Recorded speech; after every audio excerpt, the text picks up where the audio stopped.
Selamat datang adik-adik farmasi semua. Kali ini saya kembali hadir dengan membawa tema Undang-Undang Nomor 8 Tahun 1999 tentang perlindungan konsumen. Kenapa kita perlu membahas undang-undang ini? Karena kita tahu bahwa farmasi itu terkait dengan dua bidang. Pertama adalah produk yang berupa sediaan farmasi. Produk ini merupakan produk yang diproduksi oleh farmasi atau apoteker yang bekerja di unit produksi. Yang berikutnya, kita ditugaskan juga di pelayanan. Nah, dalam pelayanan produk kita berupa jasa pelayanan kefarmasian. Nah, dua produk jasa dan barang ini tentunya dinikmati oleh konsumen. Oleh sebab itu, tidak terlepas dari Undang-Undang Perlindungan Konsumen. Apa saja sih yang diatur dalam Undang-Undang Perlindungan Konsumen? Bapak akan bahas sesuai dengan pasal per pasal yang terkait dengan pekerjaan kefarmasian kita. Pokok bahasan kita kali ini adalah pengertian tentang konsumen atau pasien. Hak dan kewajiban dari konsumen, berikutnya hak dan kewajiban dari penyedia jasa atau layanan, potensi pelanggaran undang-undang konsumen oleh proteksi di industri farmasi, sistem atau sanksi terhadap pelanggaran undang-undang ini. Kita masuk pada pengertian tentang konsumen itu sendiri. Perlindungan konsumen adalah segala upaya menjamin adanya kepastian hukum untuk memberikan kepada konsumen. Nah, di sini tujuannya adalah memberikan suatu kepastian hukum kepada konsumen. Konsumen adalah setiap orang pemakai barang atau jasa yang tersedia dalam masyarakat, baik pada kepentingan diri sendiri, keluarga, orang lain, makhluk hidup lainnya, dan tidak untuk diperdagangkan. Artinya, konsumen adalah end user dari suatu setiap produk. Mereka yang menggunakan terakhir, itulah konsumen, baik dia berupa sediaan barang, di sini sediaan farmasi atau jasa, yaitu pelayanan kefarmasian atau asuhan kefarmasian yang kita lebih kenal. Pelaku usaha adalah setiap orang, perseorangan atau badan usaha, baik yang berbentuk badan hukum maupun bukan badan hukum, yang didirikan dan berkedudukan atau melakukan kegiatan dalam wilayah hukum negara Republik Indonesia, baik sendiri maupun bersama-sama melalui perjanjian menyelenggarakan kegiatan usaha dalam berbagai bidang ekonomi. Nah, itulah dia definisi dari pelaku usaha. Nah, kegiatan farmasi sangat banyak terkait dengan baik dia sebagai pelaku usaha dalam unit produksi maupun dia pelaku usaha dalam pelayanan kefarmasian. Barang adalah setiap benda baik berwujud maupun tidak berwujud, baik bergerak maupun tidak bergerak, dapat dihabiskan maupun tidak dapat dihabiskan, yang dapat diperdagangkan, dipakai, digunakan, dimanfaatkan oleh konsumen. Nah, itu pengertian menurut peraturan perundang-undangan terkait dengan definisi barang itu sendiri. Jasa adalah setiap layanan yang berbentuk pekerjaan atau prestasi yang disediakan bagi masyarakat untuk dimanfaatkan oleh konsumen. Nah, di sini berupa jasa. kita juga melakukan pelayanan, kita akan memberikan layanan jasa. Nah, kita lihat sekarang hak konsumen. Apa saja diatur dalam undang-undang ini? Pertama adalah hak atas kenyamanan, keamanan, keselamatan dalam mengkonsumsi barang dan jasa. Jadi, setiap konsumen atau pasien berhak atas kenyamanan, keamanan, keselamatan kalau dia mengkonsumsi sediaan farmasi. Atau setiap konsumen dalam menerima pelayanan jasa kefarmasian, dia berhak juga atas kenyamanan, keamanan, dan keselamatan. Hak dia juga selain mendapatkan yang nomor A, dia juga berhak untuk memilih barang atau jasa serta mendapatkan barang atau jasa tersebut sesuai dengan nilai tukar dan kondisi serta jaminan yang dijanjikan. Artinya, ketika sediaan farmasi dijanjikan memberikan efek tertentu, dia harus berhak mendapatkan itu. Ketika dia memberikan layanan jasa sesuai dengan laysuan kefarmasian, dia juga harus berhak mendapatkan hal-hal yang dijanjikan atau yang tertera pada standar pelayanan operasional dari setiap standar pekerjaan kefarmasian. Hak atas informasi yang benar, jelas, jujur mengenai kondisi jaminan barang dan jasa. Nah, di sini sudah dipastikan dalam setiap etiket leaflet atau segala macam terkait dengan jasa pelayanan kefarmasian atau asuhan kefarmasian itu harus bersifat benar, jelas, dan jujur. Hak yang untuk didengar pendapat, keluhan atas barang atau jasa yang digunakan. Sehingga hak compliant, konsumen berhak melakukan compliant kepada barang yang digunakan atau jasa yang digunakannya. Hak untuk mendapatkan advokasi atau perlindungan dan upaya menyelesaikan sengketa atau perlindungan konsumen secara patut. Nah, apabila ada sesuatu masalah, dia berhak mendapatkan advokasi perlindungan dalam upaya penyelesaian sengketa. Ada sengketa masalah yang ditimbulkan akibat penggunaan dari sediaan farmasi atau asuhan kefarmasian itu sendiri. Hak yang lainnya yaitu hak untuk mendapatkan pembinaan dan pendidikan dari konsumen. Jadi konsumen itu berhak mendapatkan pembinaan atas pemanfaatan dari sediaan farmasi atau jasa layanan kefarmasian atau dalam hal ini asuhan kefarmasian.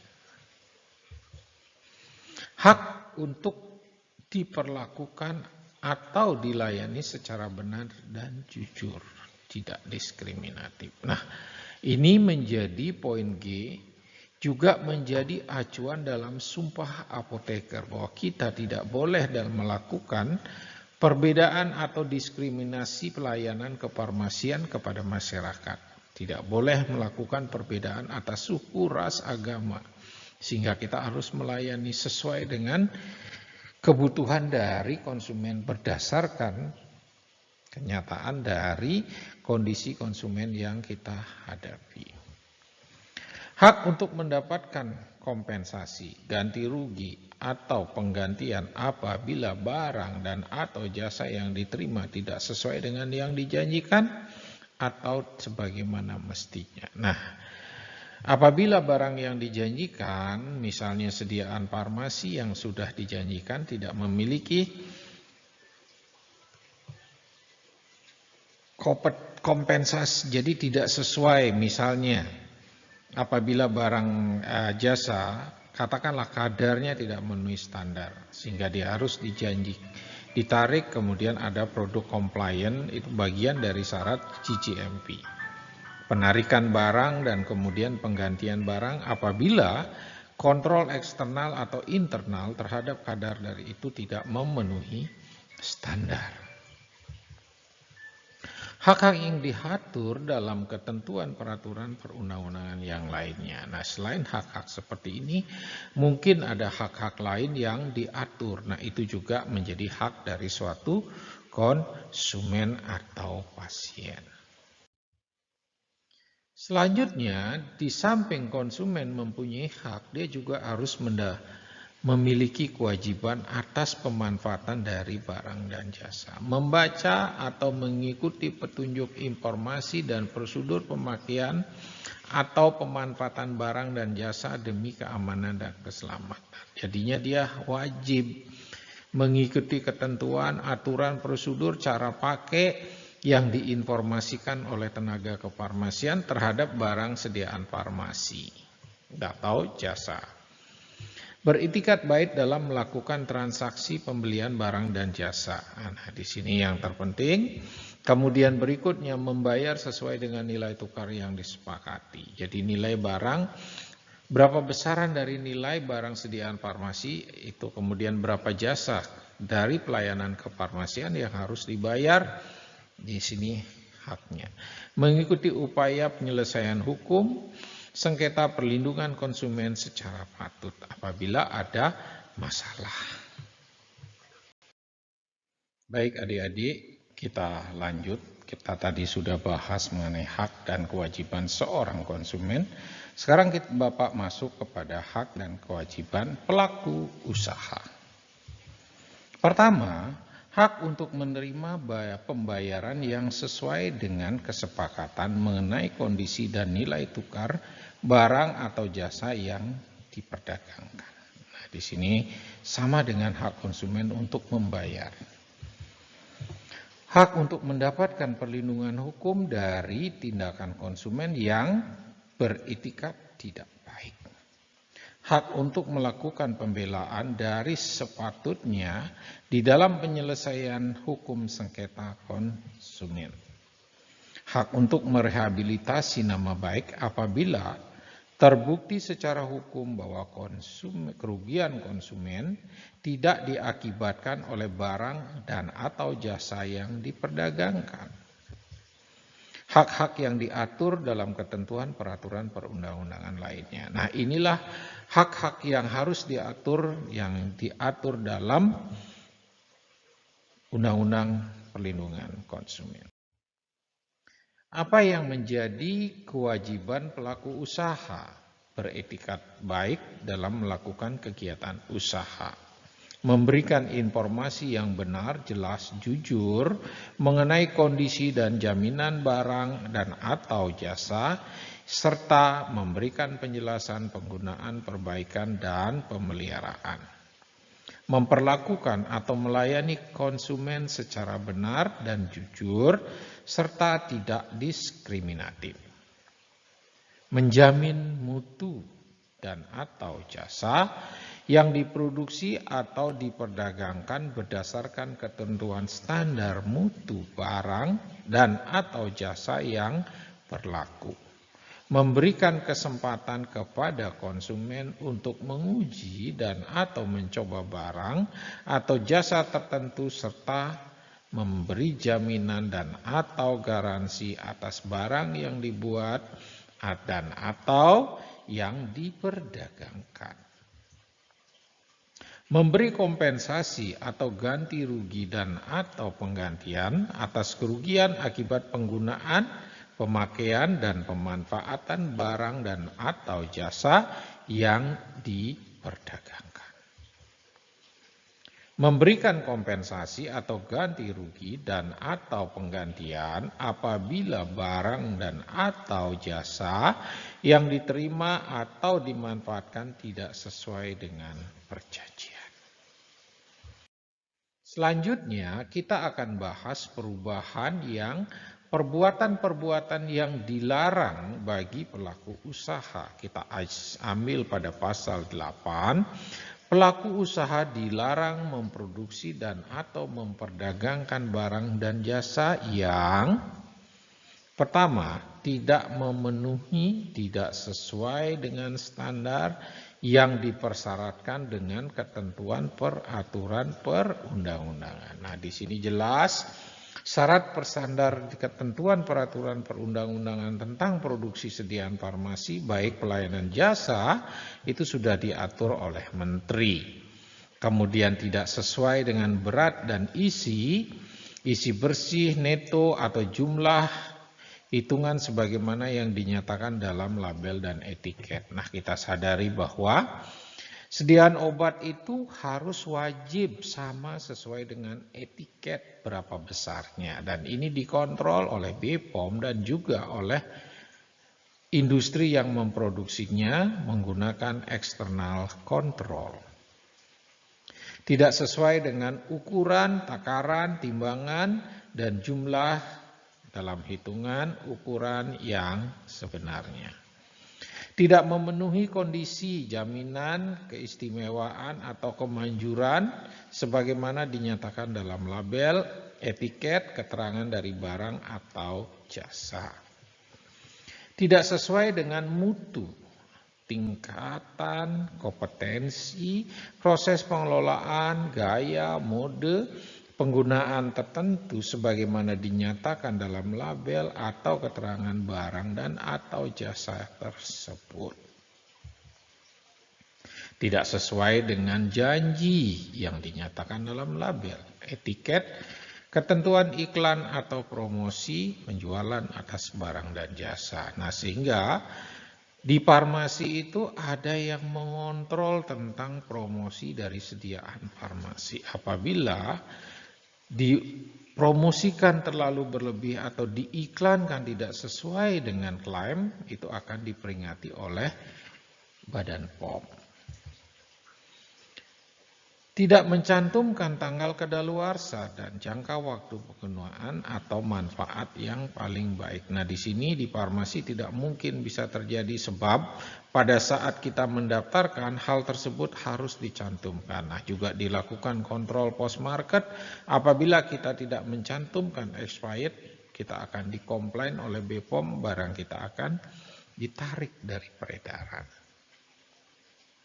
Tidak mengikuti ketentuan produksi secara halal. Sebagaimana dimaksud dengan halal apabila mencantumkan label halal. Jadi tidak boleh penipuan di sini.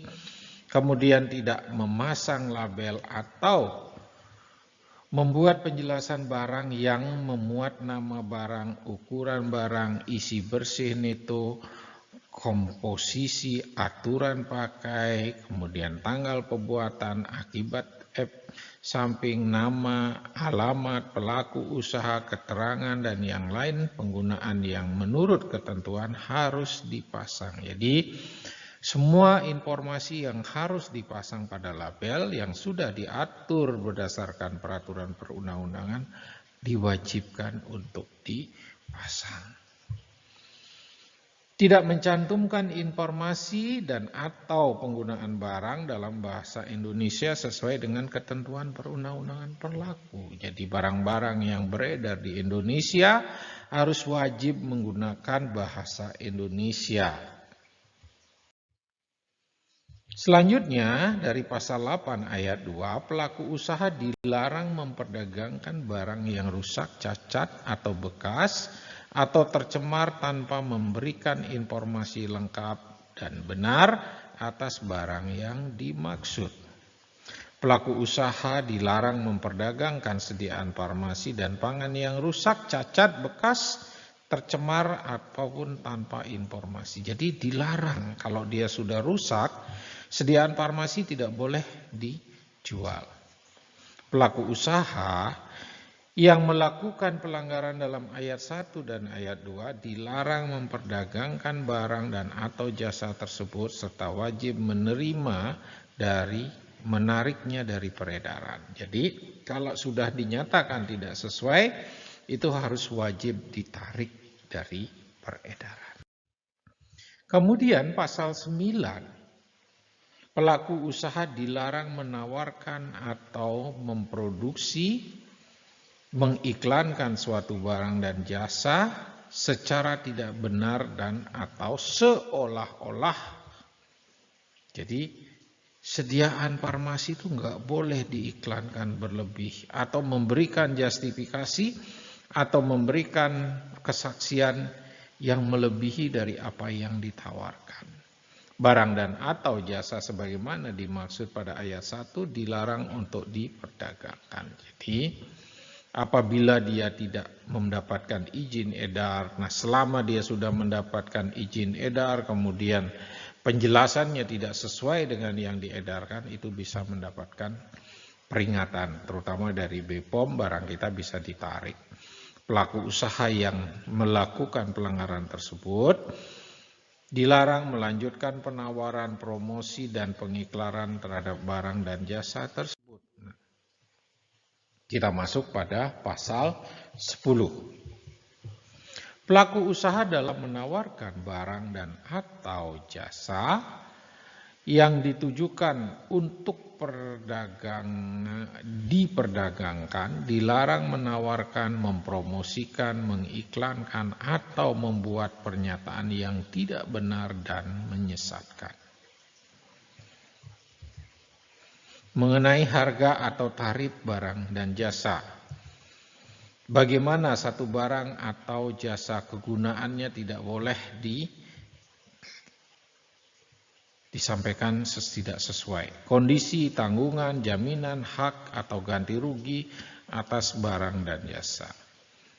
Tawaran potongan harga atau hadiah yang menarik yang ditawarkan. Bahaya penggunaan dan barang dari jasa tersebut. Nah, kita lihat pasal 13. Pelaku usaha dilarang menawarkan atau mempromosikan atau mengiklankan suatu barang dan jasa dengan cara menjanjikan memberikan hadiah berupa barang atau jasa lainnya secara cuma-cuma dengan maksud tidak memberikan atau memberikan tidak sebagaimana yang dijanjikan. Jadi seolah-olah ada janji berupa hadiah, namun semestinya nggak ada. Itu nggak boleh. Pelaku usaha dilarang menawarkan atau mempromosikan atau mengiklankan obat tradisional, suplemen makanan, alat kesehatan, jasa layanan kesehatan dengan cara menjanjikan memberikan hadiah. Nah, di sini penting karena ditegaskan. Jadi iklan obat tradisional, suplemen makanan, alat kesehatan, jasa pelayanan kesehatan termasuk di sini farmasi nggak boleh menjanjikan beri hadiah. Oke, Anda periksa gigi, Anda akan dapat setelah periksa gigi dapat hadiah bla bla, nggak mungkin. Pasal 17, pelaku usaha periklanan dilarang memproduksi iklan. 1. Mengelabui konsumen mengenai kualitas, kuantitas, bahan kegunaan dari barang, atau tarif jasa, ketetapan waktu penerimaan barang. Mengelabui jaminan garansi, membuat informasi yang keliru, salah, atau tidak tepat mengenai barang dan jasa. Tidak memuat informasi mengenai risiko pemakaian dari suatu barang dan jasa, atau mengeksplorasi kejadian atau seorang tanpa seizin yang berwenang atau persetujuan dari yang bersangkutan. Katakanlah orang tersebut telah pakai kemudian berhasil, kita eksplorasi, itu nggak boleh. Melanggar etik atau ketentuan peraturan perundang-undangan mengenai periklanan. Pasal 2, pelaku usaha periklanan dilarang melanjutkan peredaran iklan yang telah melanggar ketentuan pasal 1. Jadi kalau iklannya dibuat, kemudian melanggar, itu harus sudah dicabut iklannya. Nah, kita sadari bahwa pekerjaan kefarmasian itu tadi di awal Bapak sudah sampaikan. Kita ada produk berupa sediaan farmasi, kemudian ada jasa layanan asuhan kefarmasian. Nah, ini dua sediaan yang terkait dengan perlindungan konsumen. Nah, adik-adik nanti bisa jelaskan bagaimana standar-standar yang kita sudah pelajari dalam pelayanan ataupun dalam produksi CGMP, GMP atau CPOB, CPKB, CDOB.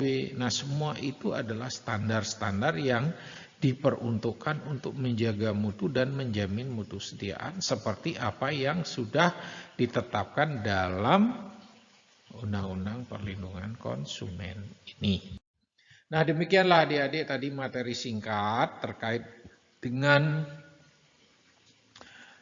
perlindungan konsumen. Terima kasih atas kesetiaannya sudah menyimak video bahan pembelajaran ini. Mudah-mudahan bermanfaat. Sampai jumpa pada video-video yang lainnya.